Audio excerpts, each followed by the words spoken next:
Welcome, everyone, to Global Impact, the podcast and podcast that connects the dots so you don't have to. I'm Melissa Ritchie, co-host. How are you today? Hi, I'm good. How are you, Michael? I'm great. I'm really excited. We are kicking off, after a short summer break, season 4 of Global Season Impact. 4, people. Yay, yay, yay. We survived the summer, didn't we? We did, You yeah. know, and we're well into a new normal and all that other stuff. You've been on the road a bit, haven't you? A little bit. Yes, I've been traveling like the whole summer. I've been in different states, actually, traveling domestically. And I was in Georgia, actually in Atlanta. The state, not the country, for The clarification. state. Yeah, no, yeah, I have to, yeah, domestically. Right. Yes, and yeah, no, it was really good. I loved. It was my first time in South, and I experienced my first American football game. So Oh, that was wow. something. Totally, I was wearing the wrong colors. It's another story, but it was interesting. So yes, Deep South went in Helen, which is a small German village not far from Atlanta. And it was absolutely like amazing. I felt like I was just in Europe. And yes, and interesting also how depending on where you were, some people were wearing masks, some weren't wearing Right. masks at Yeah. all. So Yeah. yeah, there's a big division with this still going on. So And as you know, we have a massive international audience. You're in touch closely with relatives and friends in France. What's the situation over there? France, so they're doing the vaccine mandate, the vaccine passport. So everybody now has to have a vaccine passport to be able to operate an indoor business or to get in an indoor public business, grocery stores, gyms, clubs, bars, etc., etc. So it's very controversial because as you probably heard, a lot of people were protesting. A lot of people feel Yeah. that their freedom rights are being under attack, and that's the question we're going to raise later on with our guest. But Right. yeah, it's been a lot of unrest in France at the moment. Yeah. Yeah. Yeah. We're getting that here in Canada too. So we're in the halfway point of our federal election campaign. Voting day is September 20th. Right. Go and go vote. And as you know, notre premier ministre Justin Trudeau, um, okay, arguably one of the most handsome, charismatic politicians on the globe. Anyway, having got that out of the way, actually he's having the fight of his life. He called an election seeking a majority government because he's been governing with a minority government for the past 2 years. And it's been really rough out on the campaign trails, like Right. heckling. And just today, BBC had a story of people throwing gravel at him and members of the media. So we've never seen that kind of heated, I don't know even what to call it, but reactions to our politicians. So it's they're going to have a English debate. They had a French one last week, English one Yeah. on Wednesday, and then about 10 days or so voting day. So we'll probably come back with something on that. And yeah, I've done Right. also first international trip this summer. I was going to ask about that because Yeah, it was all about the promotion of your book. right. Yeah, promotion of the I'm sure book. you're going to ask me about it. And also a couple of events. Well, I had a meeting in Ukraine, a board meeting, but also was able to promote the book there to a Ukrainian audience, which is really different kind of audience to deal with. And but yeah, it was interesting to travel internationally, and as you well know, even domestically, it's a whole new set of rules. So there, the testing. How was it in Ukraine? Oh, it's terrible. It? Frankly speaking, the vaccination rates are behind many actually African countries. People don't trust the government. They don't trust the authorities. Well, for good reasons, I'd say. I Yeah, mean, well, I we'll mean, talk they're about that. using. They were late to the game, so they brought in the Chinese vaccine, Oh, and yeah, it's very low on the trust factor. right. Yeah, so Ukrainians, those who want to get vaccinated, are waiting for the European ones to come. So yeah, and as you probably saw, I'm sure you were following very closely. President Zelensky came to Washington few days ago. He met with President Biden. He was, I think, a couple of days after the Israeli prime minister. And so two relatively new faces on the political scene in Washington. But as you know, they're consumed with Afghanistan and stuff like that, which we'll probably save for another program. Right. So backing up a bit, before I left for Ukraine, I got invited to Houston for a fundraising gala, the Emerge Gala. And it was a wonderful, wonderful event. It was a fundraiser for refugees. And by Chef Jennifer, who's a previous guest on our Global Impact when I was doing it solo. So she selected as an MC a very, very interesting individual called Ivory, HECKER. And we met for the first time there. And it was shortly after Ivory resigned live on air from the Fox affiliate in Houston. So a lot of people have heard of Ivory. Yes, at the time, pretty controversial. I mean, she's been pretty outspoken on social media too, and a lot of people that I know heard of her story. I think her story came at a time where, I mean, it was really like spot on when it comes to people were already like wondering what was going on, and then she just came with some pretty strong, events and stories. So yeah, and that's going to be a good one, I think, because I have a lot of questions for her. So, well, let's just have a little intro of our guest. So I'm sure a lot of people have heard of Ivory, HECKER. That name is pretty, it's everywhere at the moment on social media. Why? I mean, she's a news reporter. She was a news reporter, best known for resigning live on air from the Fox affiliate in Houston a few months ago.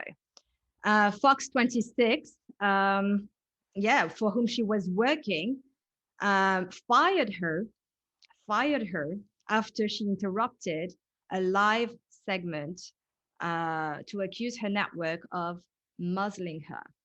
So it's pretty big.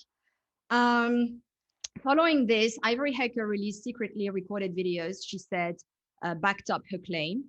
The 32 years old announced the station was preventing her from sharing information with viewers and that she was not the only reporter being subjected to this. I have passed on Bitcoin stories by almost every single reporter for our 5 o'clock audience because that's not our 5 o'clock audience. To cease and desist posting about hydroxychloroquine. In my opinion, you failed as a reporter to not know more if you were going to post about hydroxychloroquine, that you didn't look it up and look at the latest post, the latest research about it. In one of the posted videos, actually, Michael, we can see an assistant news director telling Ivory, HECKER that the station does not do more stories about Bitcoin and other cryptocurrencies because they don't appeal to a poor African American audience. Shocking. Anyhow, she's now taking a stance as an independent journalist whose mission is to expose corruption in the media. And she's also she has also a paid streaming service standing as a source for news and entertainment for people who love America. So her website is www.ivoryhecker.com, and we'll post the link under the videos and everything for people, to have access to her, social media, website, etc. Okay. Right. So this guess what? She's here. So hi, Ivory. Thank you for being the first guest on the 4th season of Global Impact. We are truly honored. I mean, I am truly honored to have you on the show. I've been following a lot what you've been doing on social media. You've been pretty outspoken about the media, mainstream media, the vaccine, whatever's going on in the world right now that is pretty controversial and that everyone is hush about, because, I mean, we'll talk about all this later on. So let's just go back into the source on where it started for you. So you were working for Fox, right? Fox 26, and something happened. And I would like you to tell your story quickly about what happened that day when you went live. And Oh, when I decided to call them out live on TV. Yeah. Yeah, That's June fancy. June 24th. Yeah. Or I mean June 14th. I called out Fox live on TV. This is after almost a year of dealing with unprecedented situations in the newsroom, just strong narrative control that started last summer with the bosses strongly regulating the coverage of COVID treatment.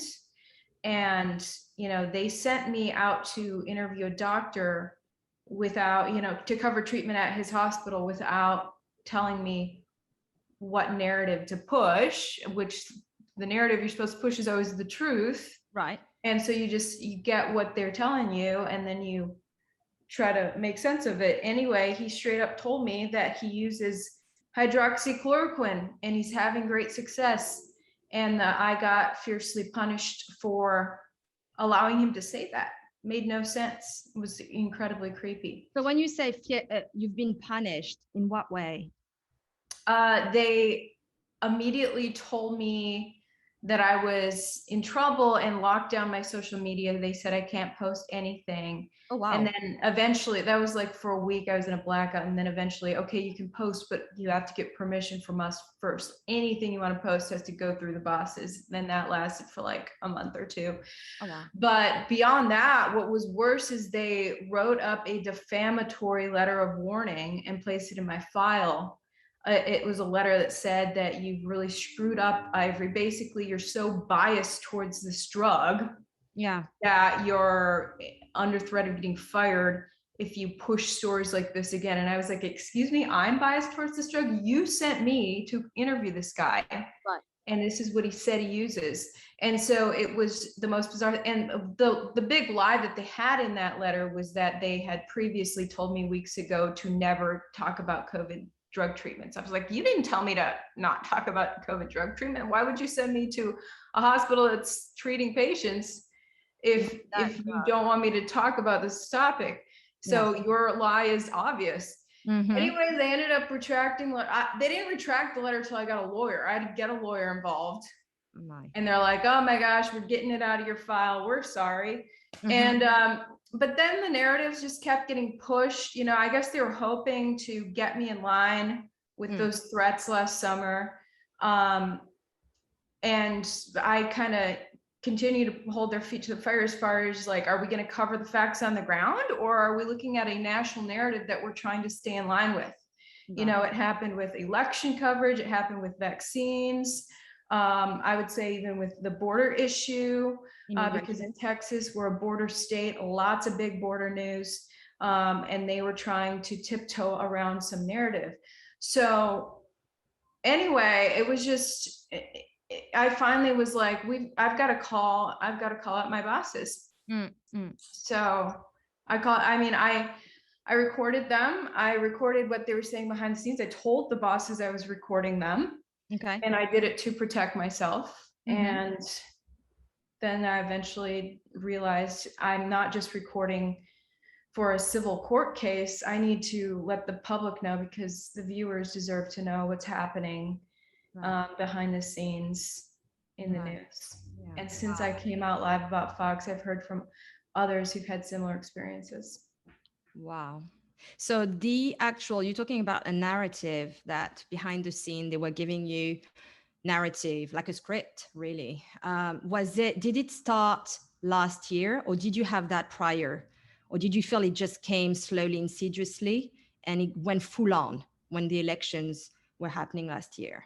Well, I think there's always a bit of a meta narrative nationally.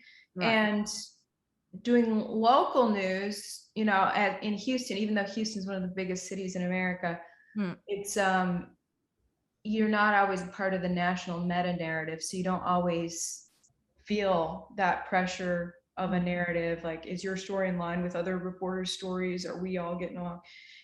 But when COVID came around, the national narrative was the local narrative. It was all the same story, and suddenly my boss was putting pressure on me to get in line with the narrative. So I would say I started to see it more last summer. Yeah. Is when I really started to see this stuff. Yeah. It was not as obvious. Yeah. It's interesting. How was it to part ways with Fox? I mean, because how did that happen? I mean, the whole process of them firing you, I mean, that was so live. As soon as they stooped so low as to write lies about me and put them in my file, It did?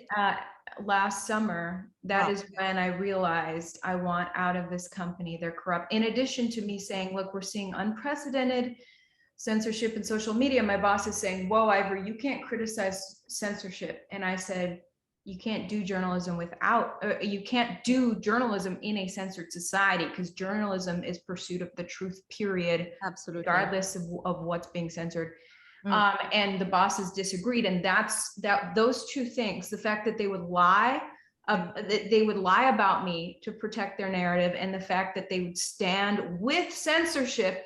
And you can't have journalism in a censored society. So I said, whoa, you guys are not about journalism. So those two things that I first became aware of last summer just broke it for me. And I said, I'm not going to be a part of this company anymore.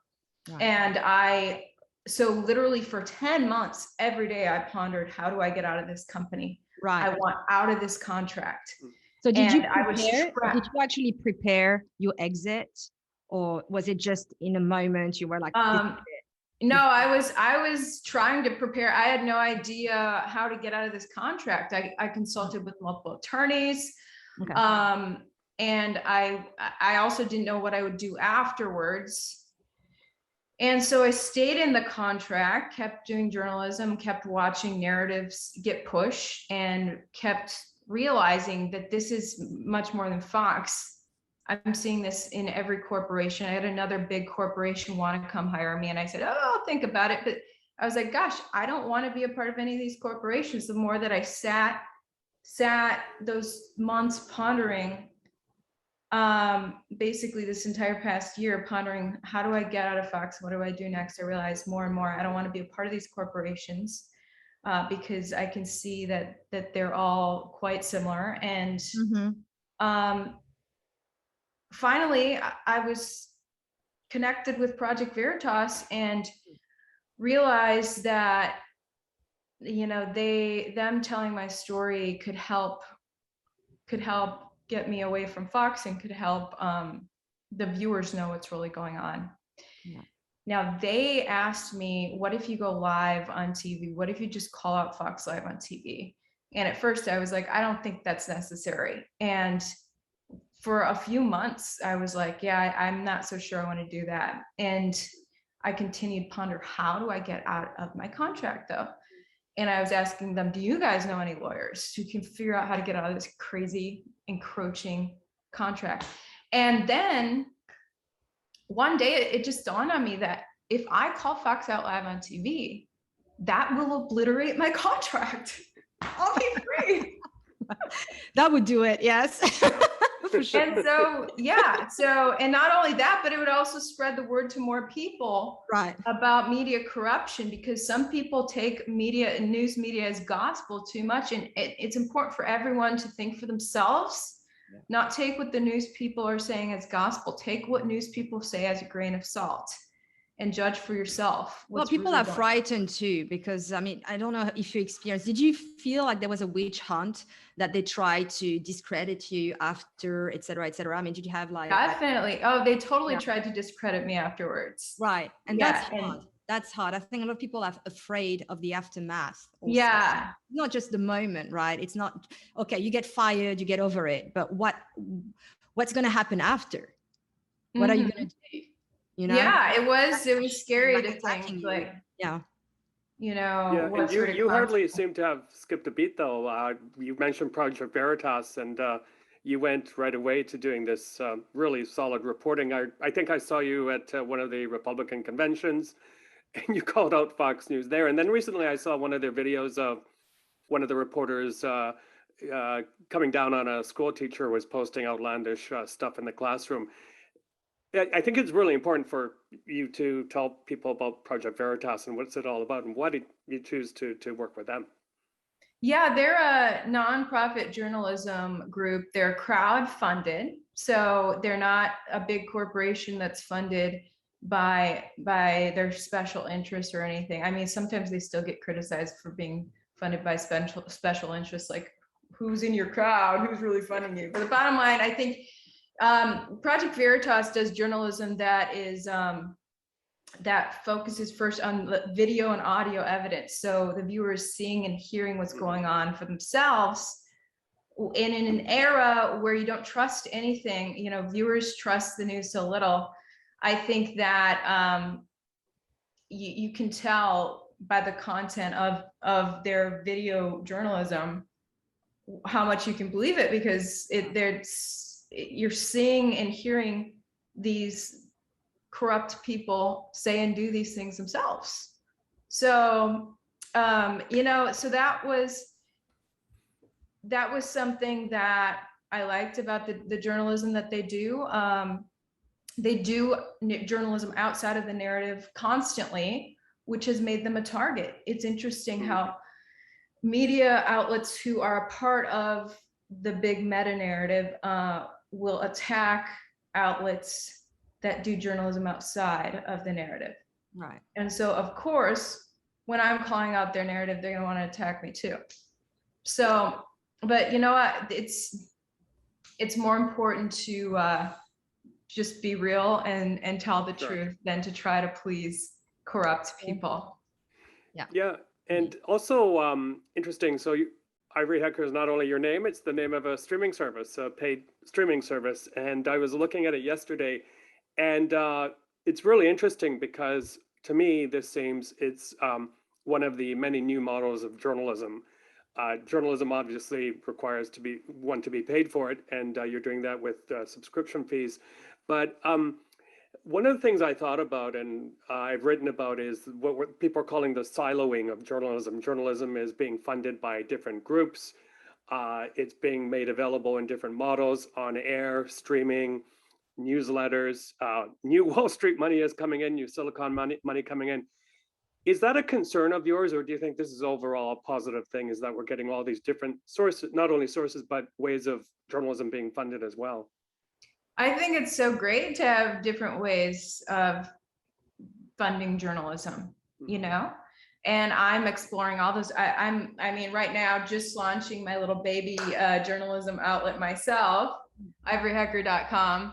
Yeah. Which is a TV app as well. Is it up yet? I think it's just my website right now. My web developer said they're working on the TV app right now, but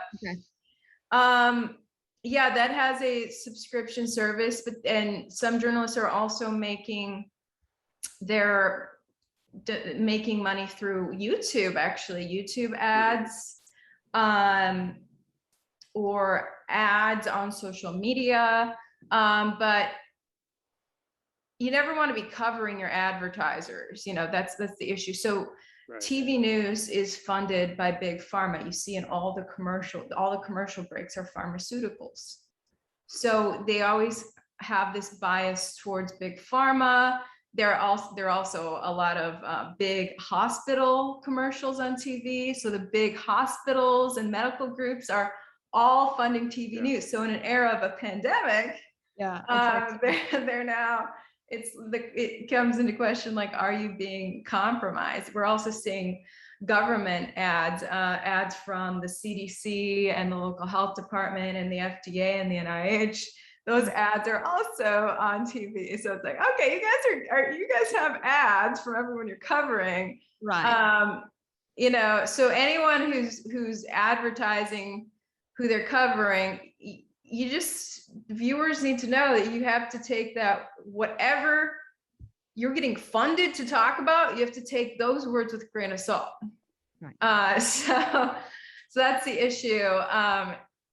But yeah, I think it's great to have all kinds of different sort of subscription type ways to fund independent journalism. It's the best way to go. I think smaller operations are less susceptible to corruption than these big corporations. Yeah, a lot of actual female journalists are going solo now. I mean, we have Kim Iverson. I don't know if you've heard of her. Candace Owens also is doing her own, thing. I think she launched a show with Turning Point. Right. Yes, she did. Yes. Yeah. I think more so like it's people are detaching themselves from mainstream right now because it's getting pretty obvious what's going on. And I think, it's very hard to trust what's going on. Yeah, it is. And actually Fox's tentacles are everywhere. I worked for Fox Corp, which is owned by the Murdochs. So the Murdochs own Fox News Channel LLC and then Fox TV Stations LLC. They own Fox Corp, which was founded in 2019. Anyway, Fox is everywhere. And they're even in Hong Kong. I work for them as well. You did it. You did? Oh my gosh. So China Morning Post. So funny. Yeah. So like all of these media outlets, I had a lot of media outlets come say, we want to interview you, and then be like, oh, just kidding. Because they realized like one of the hosts wanted me on, but then he realized they're somehow associated with Fox. And the boss was like, oh, you'll get in trouble if you interview her, because I'm a whistleblower. Right. And actually I was invited to speak at Turning Point this summer, and then uninvited. Turning Point's tied to Fox. Fox was their primary sponsor for that event this summer. Also, the founder of Turning Point, Charlie Kirk, is always on Fox. So I was like, okay, I was just like, people don't realize the power and control that Fox has. Right. And there's a reason why Fox is sponsoring events like Turning Point, to control them, to keep people like me out. It's the chicken and egg, right? It's like the chicken. It's like the chicken and egg. It's like, where does it start? Who's controlling what? Like, I hate it. I honestly hate it. And honestly, Turning Point, several months ago, Turning Point was talking with me a little bit, saying, hey, we want you to be one of our ambassadors. And, I love that, all the freedom that Turning Point stands for. But at the same time, the more I thought, at first I was like, sure. But then the more I've thought about it, I was like, ooh, I don't know. Especially after that thing this summer, I'm like, I think they're in bed with Fox, the corrupt corporation I just left. Right. And I'm really trying to not be affiliated. You don't want to fall back into that. Any sort of control, anyone trying to control me. I'm like, no. Well, you have to investigate now where you go, literally, because you don't know who you're dealing with. I mean, it's interesting, but I wanted to ask you actually about, I mean, you're a beautiful woman, and you're a journalist, and let's talk about women in journalism. And is it like still mostly a man's world on the management level? Do you feel, or did you experience that being a pretty woman in this business just affected, your work and your? No, not at all. From my experience, the TV news industry it's flipped, and now it's becoming dominated by women. It's fascinating. Tons of female executives, and a lot of the newsroom staff are more female than male now. Okay. That just from my experience in quite a few newsrooms from college up through now. One of my internships in college, KBC in Los Angeles, the news director there was female. Okay. And I was so excited for that chance to sit one-on-one with the news director when I was a little intern. And I said, how can I get to this level? How can I grow in this industry? And she said, the number one thing is looks. You have to look good as a TV journalist. We're not doing newspaper or radio, but it is audio too. So the number two thing you have to have is a pleasant voice. So she told me to really focus on looking good, sounding good. And she said, number three is your writing. You need to be able to write compelling stories, the stories you're telling. So I took that to heart. And I treated my appearance as part of the job duty, and actually improved my appearance. There, I had to make it in a visual format. So there's a specific reason I look how I look. I chose to start looking better and working on that after that boss, who was female, told me that. And then I went on to work for male and female bosses, primarily female. And they pretty much, they expected great work ethic in good journalism usually. Right. So that beyond that, you know, once I got into the industry, once I would get the job, I don't know how much it was based on my looks getting the job, but once I was in the job, it was like, okay, you have to work hard. And I did work hard. And so I think that's why I excelled. But I don't think that, I think things really changed. And if anything, like some of the men have it harder now. Newsrooms want females. It's really interesting. And both my news director and assistant news director, which are like the president and VP of news, at Fox were female, both of them. And then the NBC affiliate prior to that, two females again. So it was very nurturing. Do you feel like you were nurtured among other female journalists and, you know, managers? And yeah, actually, I was pretty fortunate. There's kind of this storyline in news that when you're first starting out in smaller TV markets, it's cutthroat. Everyone's miserable. They hate their little city they're working in with their bad paycheck, so they're fighting each other to get to the top. And once you're higher up, then everyone loves each other or something. So from my experience, that's pretty accurate, actually. It is. Well, there was a movie about this, Bombshell. Oh yeah, based on Fox News Channel, yeah. Right, yeah. Was it like similar to this? Do you feel that? Bombshell felt really, it seemed like it seemed pretty authentic, but that deals with sexual harassment and all that. I never had any sexual harassment in TV news. Okay. Also, it's interesting, the narrative you're talking about, especially men having a tough time in TV news. I think the book is behind me somewhere. Robert McNeil's novel, I quoted it in my book about broken news. He talks about this veteran male news anchor that is getting more competition from an up-and-coming female news personality. And it worried him so much, he was already planning to go to California, get a facelift and all that kind of stuff. So it really exposed or emphasized the premium on looks as well, not only your authority and stuff like that. I think that's another true story that's kind of outside the narrative. I think the narrative does place females as victims a little bit too much more than is true. Right.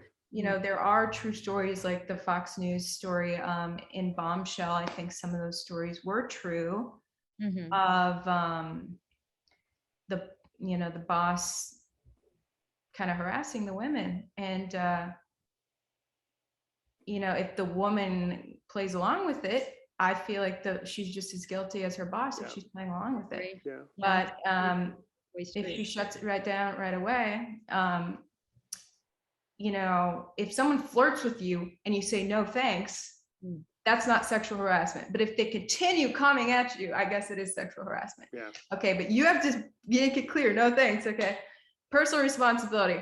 I don't know. I also think it's almost like sexual harassment is almost like a bully and the bullied. Like they talk about bullying victims just having this air about them that the bully wants to pick on. And it may be the same with sexual harassment victims, because I know that happens and it's never happened to me, but I also have this air about me that is like, don't mess with me. I'm a professional in the workplace. You mentioned, I think, something about pay for journalism, and a lot of journalists are now having a tough time because of the low pay scales. Even at the venerable New Yorker, the staff there actually went on strike because they didn't want to raise that ceiling above 45,000 or something, which in New York is a really difficult place to survive on that type Oh of my salary. gosh. Yeah. Do you think that's a problem in the industry as well? Is that folks just aren't being compensated properly for their work, and they're tempted to go elsewhere, perhaps to marketing or PR, where they typically pay a lot more? Yeah, in some media jobs, yes, the pay is terrible. And then you make it to a certain height where your pay is great. And then you can more easily be controlled by your boss. If your pay is terrible and your boss is saying, I'm going to twist your arm, then you'll just say, I'm peacing out then, because I can find better pay elsewhere. But it's hard to say, it depends on what media outlet or position you're talking about, because the pay scale is so all over the place with news. But I think majority of news jobs do pay terribly, but you work up to a certain point where you're getting paid pretty well. And Right. Like the Fox News hosts are making millions. Yeah. So there's a big difference in that. Yeah. Okay. Let's go back into COVID. I'm sorry. But so I've seen on your social media, you've been inviting a lot of medical experts, and you've been saying the I word instead of because you've been clearly censored, and Instagram, Facebook, there's a canceling culture and censorship that is very aggressive right now. I just want to know your stand on COVID and this vaccine. It's difficult because we don't have the answers necessarily, but I'm sure you have a personal opinion about what's really going on and why there's this division between the vax and the non-vax right now. What is creating that, and why? Some of the media propaganda, I think, is really fueling it. And I witnessed it firsthand from the inside this spring when the vaccines were first rolled out. Now, CDC's death after vaccination numbers started to roll up. And when they hit 3,000, I presented it to my boss. Hey, there's 3,000 deaths after vaccination. This was really early on, before hardly any had been vaccinated. Mm-hmm. And we're painting this perfect picture so far, say that the way that the vaccine was being portrayed in the media, it was incredibly new. There were a lot of unknowns. The unknowns were being shrouded in basically this sense of surety. And I felt that we were deceiving our viewers. It wasn't informed consent. If you know that there is a ton of unknowns right now, then, and you still want to get it, then great. It's the fact that these clinical trials are ongoing. People are test subjects are still being studied. Okay. Like the guy I interviewed in November, who was part of the Moderna trial, is still being studied in March. He's still getting checked in on by Moderna every week. Do the people know that Moderna doesn't even know what's going to happen to this guy? Right. And you're rolling it out to the public. What's that? The vaccine is on phase 3, or hasn't even reached that phase, right? For the longer term clinical trial, the Pfizer BioNTech sponsored clinical trial with 40,000+ participants doesn't end. This is the one for safety, doesn't end until May 2023 at last check. Okay. So they did a quick expedited phase 3 trial in a matter of months on a brand new vaccine technology. Yeah. So it's just like, as long as we're being very transparent that this is a vaccine that's never been used on people before, and it just got rolled out in record time, and pregnant women were excluded. So we have no idea the effects on female reproduction, and also, and why were pregnant women excluded? Why? And then also we are getting thousands of adverse events. Okay, most people seem to be doing fine, but there are thousands of adverse events. there's 3,000 deaths so far in what, March was it when I presented these numbers to my boss? But the way they shut them down, my boss shut them down. Wow. We're not going to talk about this. We don't want to talk about adverse events. I was sent cell phone video of people having seizures in their cars after getting the shot. Yeah. And the bosses were like, no, we don't want to talk about that. Even though Harris County Health Authority put out, they told us details about what was happening to these people in their cars. So we had official details on what was happening to these people, and the bosses were not going to cover it. Wow. And so it's like, okay, you're suppressing these things that are being officially reported to paint this perfect narrative, and pretending that authorization means approval. Right. And so I was just like, this feels really deceptive. And then they're having these big meetings about, okay, how can we get this ticker up on how many people have been vaccinated? Not enough people have been vaccinated. The newsroom is putting together meetings saying, how can we persuade people to get vaccinated? That is not journalism. Journalism is saying, here's all the facts, you make up your mind. But when we're trying to convince people, persuade them to put something new in their bodies, that's not journalism. Biased. Why do my bosses have such a huge incentive to get this ticker number up? What's incentivizing you, Susan? They were the strangest meetings. And I was like, these are not journalism meetings. And so my personal feeling on it is that we need to take a step back as journalists, take a breath and say, what do our viewers have questions about? Let's get those answers. And so the reason for this big divide is that the section of the viewership who had questions about the vaccines got more and more freaked out because they realized none of my questions are getting answered. The news is pushing like this perfect picture that's like I'm seeing these videos of the seizures get circulated virally online and then censored by social media. And the news is obviously censored. The news is acting like it's not happening. So the viewership, the section of the viewership that was questioning it to begin with, then began to question it more. Right. And now there's a big divide. And so I said that's the situation. News needs to just stop with the propaganda, be real about it. I think that if the news came out and right away and would talk honestly about here's all the adverse events, make up your own mind, it wouldn't be such a divisive situation right now. Right. Ivory, if I can pop in here a question. One of our previous guests, Melissa and I had a great time interviewing him, Victor Malrick, the investigative journalist. He really attacked news media and corporations for cutbacks to the point where we no longer have many beat reporters, for example, covering health or covering vaccination.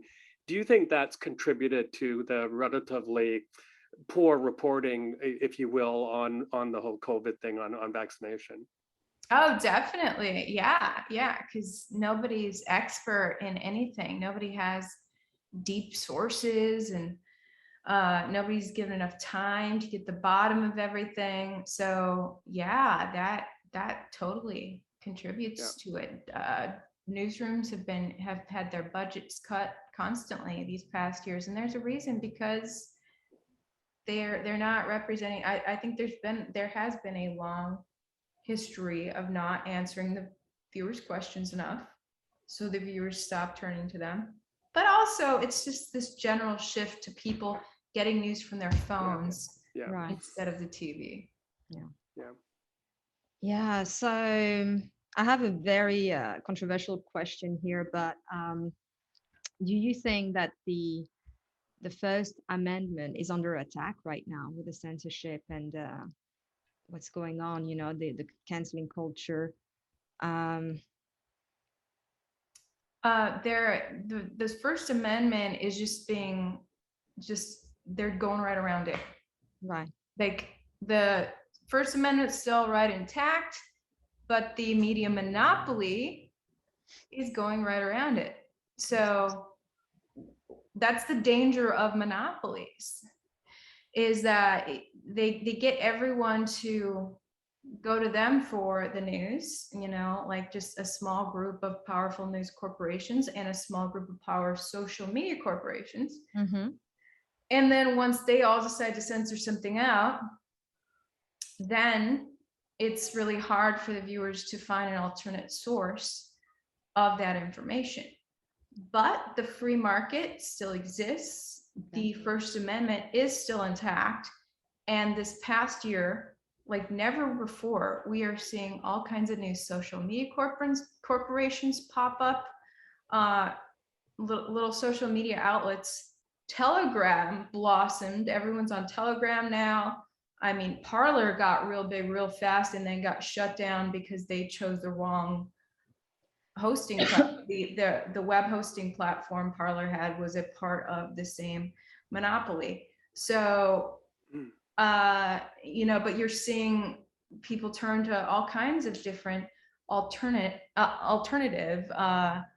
sources to find the truth. You're seeing independent journalists become huge, develop millions of followers, independent journalists, because viewers who are not getting answers from the monopoly, they're digging around and finding it some way.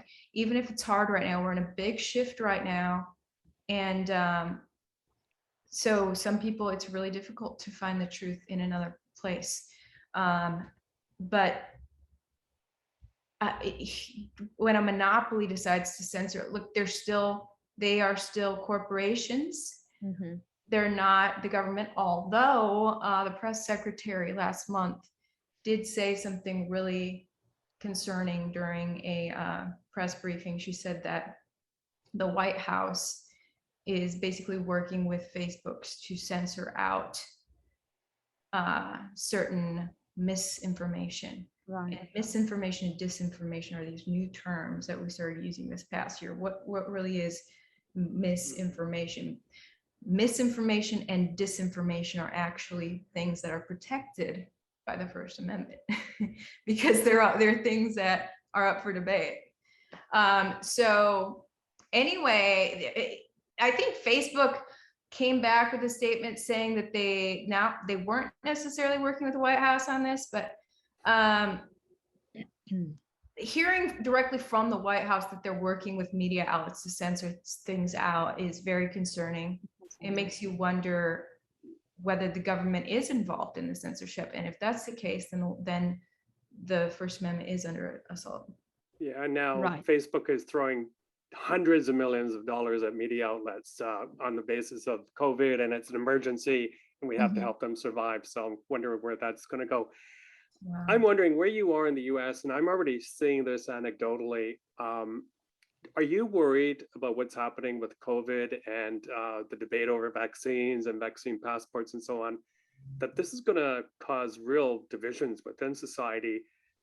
I've even seen longtime friendships break up over the issue, but is that something that worries you, Ivory?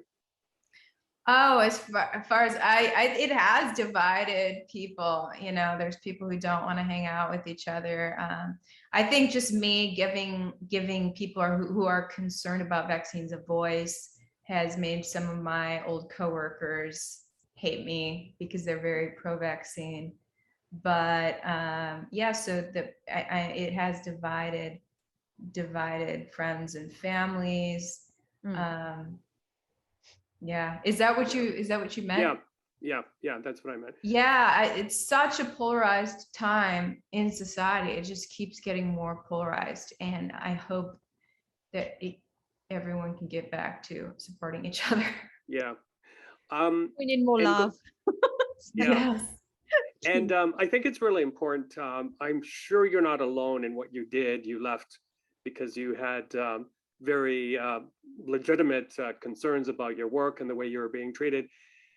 What would your advice be to people in journalism who face similar problems and who want to leave or want to change things, especially women in news business who perhaps might even feel more vulnerable? What would your advice for them would be to them? Like if they are trying to get out of a exactly toxic corporate situation. Yeah. I think they're welcome to reach out to me because I've already talked to a lot of them about giving advice on what to do next. But if you want to launch your own independent media outlet, now's the time. People will immediately trust you more just because you're breaking away and doing your own thing. Yeah. And I saw a guy in Hawaii do this. There's a Hawaii reporter who got fired after this explosive conversation with his bosses about putting out fake news. And now he has started his own outlet. He started a GoFundMe and raised several $1,000s, and he's doing his thing, doing his own independent journalism. His following online has grown a lot. And similar thing for me. It's not too hard to raise money as an independent journalist right now because people are so hungry for independent journalism.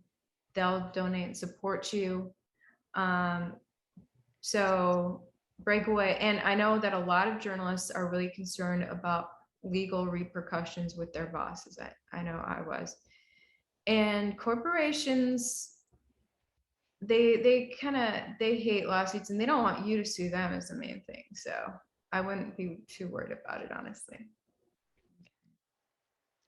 Well, you've been like, you went through a lot publicly, clearly. And I saw on your social media that you exercise a lot, you're a lot into fitness and well-being. And do you have any advice to people right now about how to be healthier, how to manage this whole, pandemic and get stronger and fitter? And yeah, right now, a lot of people have a lot of anxiety, and they don't realize how healing exercise is to their psyche, how de-stressing it is. Whether you go for a walk or a run or lift weights, it releases this anxiety. I just did yoga last night. Any sort of exercise, the yoga. Any type of specific yoga you're doing, or do you have any? This was a new yoga studio. This first time going there, and they incorporated crystals and oh wow, okay. A little bit. I think it was like yin yoga. It was more really relaxing, more for your spirituality, for cleansing your energies, aura of the anxiety. Yeah. People don't realize how anxiety builds up physically in their body. When you work your body, you expel the anxiety, but also it oxygenates your body, which really improves your health. In a really oxygenated environment, it's harder for disease to live. So you're gonna be able to protect yourself from disease. And many of the people who died of COVID were obese, right, or had other very bad health conditions already. So if you're working on your health and fitness by eating better and working out, it's going to protect you from this scary virus. And it's also going to make you feel more at peace. If you push your body past its comfort zone, when you come back into your comfort zone, you have more peace. I feel like I just want to do a yoga class right now. Yeah. And then we should also put a shout out to a chef we both know who propagates very healthy food, Jennifer Sabasagari, Jenny on the Go 365 on Instagram. Yes, she's the one who introduced us. Yes. Yeah, and she was a previous guest on Global Impact as well. So awesome. Oh, good. I'm glad you guys had her on. She's wonderful. Yeah. So what's up the road for you? You're going to be putting more emphasis on the streaming service and getting that up and running in the next few weeks? Yeah, and the importance of that website is that it's just uncensored. I can upload anything on there and have it protected. Now, my very first independent news report was on the truth about COVID drug treatment. Some of the treatments that were being highly censored, turns out news corporations were all doing the same censorship of certain treatments, and social media corporations were. So I knew when I'm going to come out and talk about exactly what the monopoly has been censoring out, I knew that whatever website I put this on, if they're a part of that monopoly, it's going to get deleted. So I had to find an alternative source. I didn't have a website yet at the time with my first independent report this summer. So I found BitChute and I uploaded it to BitChute and it got over 300,000 views. Wow. The BitChute owner actually emailed me and said, yeah, I'm 100% free speech. I would never get rid of your content. But the funny thing is when I created that news report, I had for years, I've been using YouTube kind of almost like a Dropbox. Sometimes I would upload a YouTube video. If I'm working on a news report and I want to share it with a friend, I would do a private upload. So keep it unlisted. So right. The video is up on YouTube, but only the people with the link can see it. Yeah. And I forgot that I did that with this first independent news report because I guess I wanted to share it and get someone's take on it before I put it publicly on BitChute. It didn't dawn on me that the YouTube social media corporation could still know that these words that were supposed to be censored, words like ivermectin and hydroxychloroquine and things like that, were still in their website, even though it was like a private video in between just to review the video. I just found out the other day that YouTube zapped that private video and they gave me a strike. So I guess if you're 3 strikes and you're out, they delete your whole YouTube page. Wow. So they gave me a strike for putting that video, which is factual data. We have peer-reviewed scientific evidence on there. We talked to multiple doctors, even talked to the World Health Org, all debating this topic, really hearty news report. And YouTube zapped it because they don't care about journalism or reviewing the facts or peer-reviewed studies. They have this idea that this topic can't be discussed. So yeah, so that's the point, is that websites like YouTube, they're going to zap what they don't like. But now that I have my own website, I'm able to just freely put content up. I just found out the other day that one of the topics that the social media outlets highly censor are some of the raw footage from inside the Capitol on January 6th. That's counter to the Capitol narrative. I didn't realize how much of a Capitol narrative there was on January 6th until I tried to put out certain raw video that contradicted the narrative, showed protesters working with police, protesters calling for peace. They took them down, right? I mean, you said on your YouTube, or I put it on Instagram. Instagram within minutes deleted that post, which tells me Instagram already had an algorithm in place to detect that specific video and get rid of it. So they don't want you to see protesters peacefully talking with police inside the Capitol, and police saying you can be here, just be peaceful, and protesters being like, be peaceful, guys. Of course, all protesters were not peaceful. There were rioters who broke windows, but there were protesters inside the Capitol actually working with police, and Instagram doesn't want you to know that. So I'm working on a report now about that topic, just as today there's the chance that Jacob Chansley, the guy with the horns who was in the Capitol, there was a chance he might be released from jail today while he awaits his sentencing. Working on a story about him and the whole situation there, and tackling those topics, the videos that people don't want you to see. These creepy corporations don't want you to see the full story.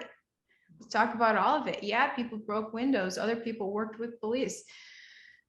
So it's all going to be safe on my website, no matter what I upload. And that's just wonderful. And that's why people are going and subscribing to the website, because they're like, gosh, where else can I go? Great.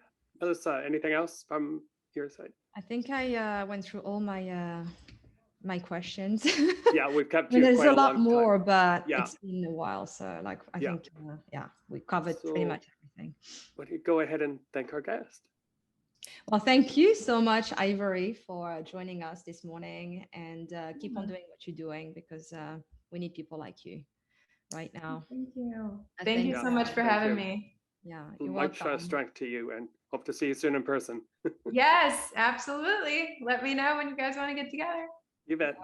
Okay, Bye, everyone. bye. Thanks again. Bye-bye. Bye. Okay, well, yeah, that was really great, and I'm sure I share the same feelings as you, Melissa, that Ivory is a really good example of some of the persuasive and provocative guests that we're going to have on Global Impact coming up the road. She's one of many. Yeah, exactly.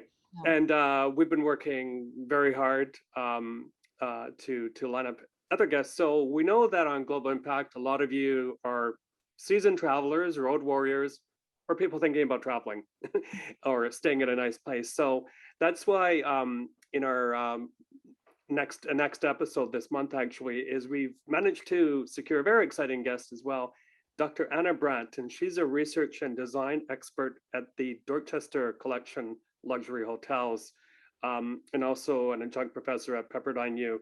She's done really, really interesting research in terms of what creates guest loyalty at hotels. And some of their hotels, Dorchester Collection, are iconic. LA, London, Paris. So I'm sure she's going to have a lot of anecdotes to talk about as well. All right. So I think it's time to wrap up the show. Yes. So I just want to thank you, Michael. You always lovely. And we want also to thank Pretty Bally, our producer, who's in London right now. She's been working so hard to line up all those guests for us for this season. So thank you, Pretty. And yes, thank you, Pretty. And stay safe in London. And yes, and we want here, the closing words are that we need you people to subscribe into the channel, watch the podcast, click on like, share with your friends, your family. We want to keep doing what we're doing and connect the dots so you don't have to. Connecting the dots so you don't have to. Well put. Thank you as well, Melissa, always a pleasure. And we will have word on our next episode, which will be probably soon, shortly after this. So yeah, everyone, again, stay safe and see you soon. Thank you for joining us. See you soon. Bye. Bye-bye. Bye.